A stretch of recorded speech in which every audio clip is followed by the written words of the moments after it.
প্রায় ১.৫ দশকের বেশি সময় ধরে অভিনয়ে অনিয়মিত তনুশ্রী দত্ত, তবুও বলিউডে তিনি প্রাসঙ্গিক। সাম্প্রতিক সময় নানা মন্তব্যের জেরে সংবাদের শিরোনাম হন এক সময়ের জনপ্রিয় সিনেমা আশিক বানায়া আপনে ছবির নায়িকা। এবার জনপ্রিয় রিয়েলিটি শো বিগ বস নিয়ে বিস্ফোরক মন্তব্য করলেন এই অভিনেত্রী, আর তার এই মন্তব্যের জেরেই অনেকটাই ক্ষেপে উঠেছে বলিউড। তনুশ্রী দাবি করেন তাকে ১১ বছর ধরে বিগ বসের ঘরে যাওয়ার জন্য ডাকা হলেও তিনি বারবার সেই প্রস্তাব ফিরিয়ে দিয়েছেন। অভিনেত্রীর কথায়, আমি টানা ১১ বছর ধরে বিগ বসের ঘরে যাওয়ার প্রস্তাব ফিরিয়ে দিচ্ছি। প্রতি বছর ওরা এসে আমার পেছনে লাগে, আমি বকাঝোকা করি, আমি ওই পরিবেশে একদিনও থাকতে পারবো না। আমি তো নিজের পরিবারের সঙ্গেও সবসময় থাকি না, আমাদের আলাদা জায়গা থাকে।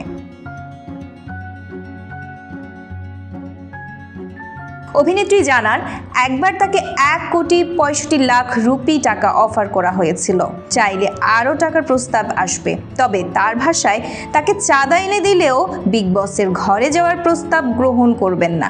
তনুশ্রীর ভাষ্য, আমাকে যদি চাঁদ পাইয়ে দেওয়ার কথা বলা হয় তবু আমি যাব না। পুরুষ আর মহিলারা একই বিছানায় ঘুমায়, একই জায়গায় মারপিট করে, আমি সেটা মানতে পারবো না। আমি নিজের ডায়েট নিয়ে খুবই কড়া, আর একটা রিয়েলিটি শো এর জন্য কোনো পুরুষের সঙ্গে বিছানা শেয়ার করব, এটা ভাবতেও পারি না। যত কোটি টাকা দিক, আমি এত সস্তা নই।